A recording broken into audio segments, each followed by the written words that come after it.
Des propos qui ne passent pas du tout. Également, ce week-end, lors d'une réunion à Orly, Nicolas Dupont-Aignan, le patron de Debout la France, a appelé à ne pas laisser repartir vivants les députés En Marche s'ils votent le projet de loi Pacte. Des propos dénoncés par des députés de la majorité, notamment par notre invité Maude Petit. Merci d'être avec nous. Vous êtes député MoDem du Val-de-Marne. Vous dénoncez des propos choquants. Est-ce que vous allez donner une suite judiciaire ?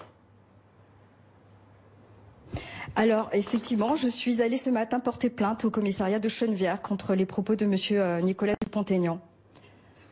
De son côté, Nicolas Dupont-Aignan dit qu'il s'agit d'une blague, il plaide l'humour. Je pense que dans le climat actuel, vu que la situation est plutôt délétère, il vaut mieux éviter d'avoir ce type de propos. Ça n'est pas une blague. Nicolas Dupont-Aignan est un vieux routard de la politique. Il sait parfaitement ce qu'il dit. D'ailleurs, il a tenu à préciser que c'était une blague parce que les yeux dans les yeux, lorsqu'il a prononcé ces mots, je l'ai regardé donc et je lui ai dit que c'était un appel au meurtre. C'est à ce moment-là qu'il a jugé bon de devoir préciser que c'était une blague, que c'était pas bien grave en fait. Quels sont les termes de la plainte que vous avez déposée ce matin ? Alors en fait, la plainte a été portée pour menace de mort sous condition.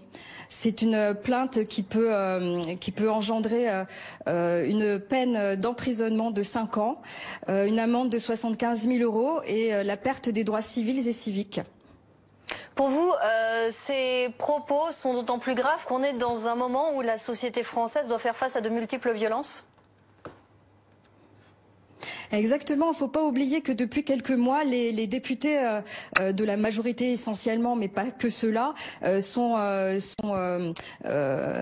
sujets en fait à des menaces plus ou moins graves d'ailleurs, des atteintes à leur permanence. Ça, on dira que c'est un petit peu moins grave, mais jusqu'à la mise à feu, par exemple, du domicile breton de Monsieur Ferrand. Donc effectivement, c'est une période où il faut éviter de pousser à la haine, de pousser à la violence. Donc il faut vraiment réfléchir à 2 fois à ce genre de propos avant de les prononcer.